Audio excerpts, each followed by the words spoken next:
सिर्फ 10,000 रुपये में ना आजकल के महंगाई के दौर में पूरे महीने का राशन मैंने किस तरह से ख़रीदा ना, आज के इस व्लॉग में मैं आपके साथ यही शेयर करने वाली हूँ। मैं आपको बताऊँगी कि किस तरह ना आपने शॉपिंग के दौरान अपने एक एक रुपये को बचाना है, देख भाल के फिर चीज़ें ख़रीदनी है। और यकीन करें, चाहे आपके पास 10,000 हो या 1,00,000 रुपये, जब तक आप समझदारी से शॉपिंग नहीं करेंगी ना, आपका जो पूरा महीना है वो सुकून से नहीं गुजर सकेगा।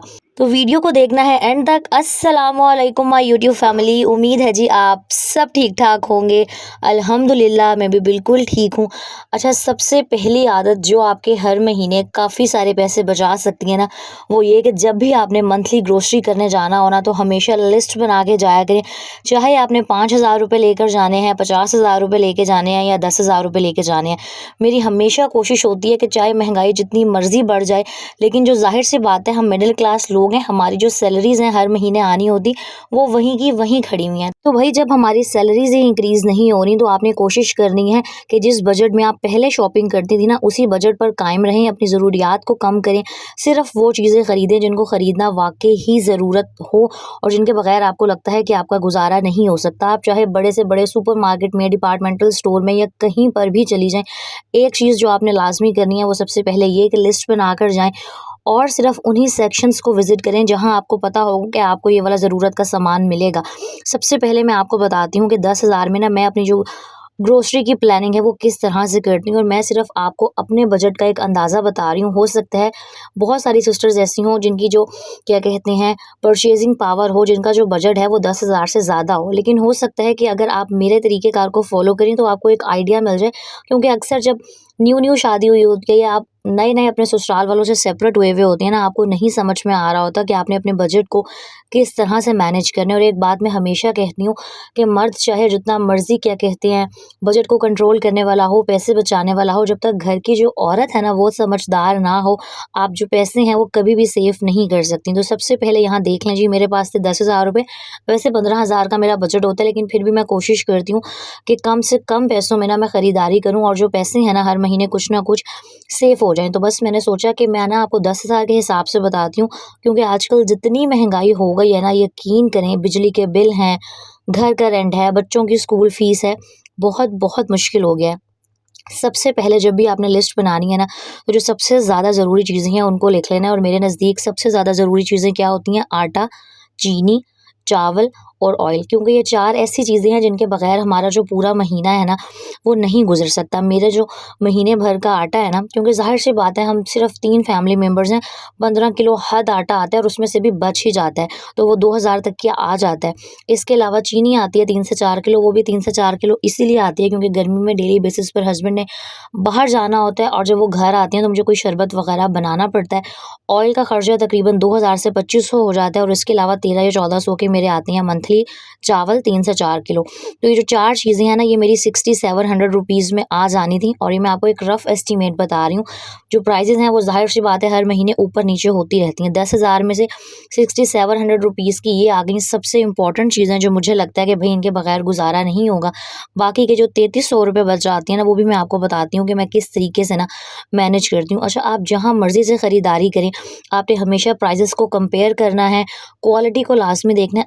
अक्सर बहुत सारी जगहों पे ना सेल ऑफ़र्स वगैरह चल रही होती हैं और हम ख़वातीन को लगता है कि चलो सेल चल रही है तो हम ज़्यादा क्वांटिटी में चीज़ ले लेते हैं। लेकिन अक्सर ऐसे होता है कि वो जो सेल वाली चीज़ होती है ना, वो नियर टू एक्सपायरी होती है, मतलब कि वो एक्सपायर होने वाली होती है। तो हमेशा मैन्युफैक्चरिंग की डेट के किस डेट को चीज़ बनाई गई है और वो कब एक्सपायर होगी, ये लाज़मी देखा करें। वरना ऐसा होगा कि आप वो जो चीज़ें हैं सेल की वजह से ख़रीद के ले आएँगी और फिर फ़ायदा कुछ नहीं होगा। क्योंकि अक्सर ना बहुत सारे जो डिपार्टमेंटल स्टोर्स वगैरह होते हैं, उनकी ये पॉलिसी होती है कि अगर आपने सेल में कोई चीज़ ख़रीदी है तो ना ही आप उसको एक्सचेंज करा सकती हैं, ना ही रिटर्न करा सकते हैं। अच्छा, ये सारा जो 4 चीज़ों का मेरा बजट था ना, वो 6700 था। बाकी के जो 3300 रुपये बचे थे वो मैं आपको बताती हूँ कि मैंने किस हिसाब से इस महीने डिवाइड किए थे। 1000 रुपये में जी आ जाएगा क्या कहती हैं दालें। हाँ, हर महीने में बहुत ज़्यादा दालें नहीं लेती, सिर्फ उतनी ही लेती हूँ जितनी पूरा महीना इस्तेमाल हो जाए। और गर्मी में आपने भी इस चीज़ का ख्याल रखना है कि दालों के अंदर बहुत जल्दी कीड़ा पड़ जाता है, दालें ख़राब हो जाती हैं। तो सिर्फ उतनी ही दालें वगैरह लेकर आएँ जितनी एक महीने महीने के अंदर अंदर आप इस्तेमाल कर सकें। बाकी 300 रुपये में सर्फ़ वगैरह आ जाना था। मज़ीद जो 1000 रुपये थे उसके अंदर शैम्पू आ जाना था, मेरा कंडीशनर और बर्तन धोने वाला साबुन, और 1000 रुपये मैंने रखे थे गरम मसाले के लिए। हर महीने में सारा गरम मसाला नहीं ख़रीदती क्योंकि बहुत ज़्यादा तो इस्तेमाल भी नहीं हो रहा होता। छोटी इलायची एक ऐसी चीज़ है जो मैं हर मंथ लेती हूँ, क्योंकि चाय के अंदर मुझे इलायची अगर ना हो ना तो चाय अच्छी नहीं लगती। तो बस ये सारी ज़रूरत की चीज़ें थी जो मुझे इस महीने लाज़मी ख़रीदनी थी। बाकी एज़ सच मुझे किसी भी और एक्स्ट्रा सामान की ज़रूरत नहीं थी। तो इस तरीके से मैंने 10,000 रुपये में ना अपना बजट बना लिया था, और मैंने डिसाइड कर लिया था कि बस मैंने 10,000 के अंदर रहते हुए ना ये सारा सामान ख़रीद के आना है। बाकी वही बात है, अगर आपकी बड़ी फैमिली होगी तो उसी हिसाब से आपको चीज़ें जो हैं वो कम या ज़्यादा करनी पड़ेंगी। लेकिन मेरे हिसाब से जो बेसिक नीड्स की चीज़ें हैं वो यही होती हैं कि आटा, चीनी, चावल, ऑयल, दालें, शैम्पू, सर्फ़। अच्छा, ये जो शैम्पू और सर्फ़ वाली ये वाली सारी चीज़ें होती हैं ना, जो किचन आइटम्स होते हैं और क्लीनिंग प्रोडक्ट्स होते हैं, वो भी मैं हर महीने ग्रोसरी में ही ख़रीद के आ जाती हूँ। क्योंकि ज़ाहिर-सी बात है, जब बाद में अलग से फिर आपको पैसे निकालने पड़े ना तो थोड़ा-सा मसला हो रहा होता है।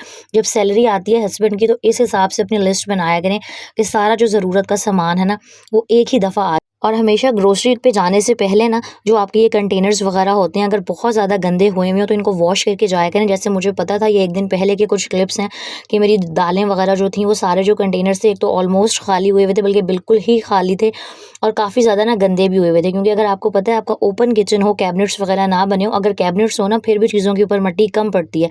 मैंने बज़ाहिर तो वैसे आगे पर्दे लगाए हुए हैं, लेकिन पर्दे भी कितनी ही मिट्टी कंट्रोल कर लेते हैं, क्योंकि मुल्तान में आए दिन तो इतना ज़्यादा मिट्टी इकट्ठा और आंधी आ रही होती है। तो बहुत ज़्यादा ये कंटेनर्स गंदे थे। शायद आपको व्लॉग में, वीडियो में इतने ज़्यादा गंदे नहीं नज़र आ रहे, लेकिन अच्छे खासे इनके जो ऊपर के ढक्कन वगैरह थे मैले हुए हुए थे। तो मैंने सोचा एक रात पहले के ये सारे काम हैं जो मैं कर रही हूँ, और ये जो इस तरह के काम होते हैं ना जो एक्स्ट्रा होते हैं डेली रूटीन से, वो मैं हमेशा रात को ही करती हूँ। क्योंकि पूरा दिन ज़ाहिर सी बात है, हम जो बच्चों की माएँ हैं उनके पास करने को इतने सारे काम होते हैं कि ये जो एक्स्ट्रा सारे काम हैं ये करने का टाइम नहीं मिल रहा होता।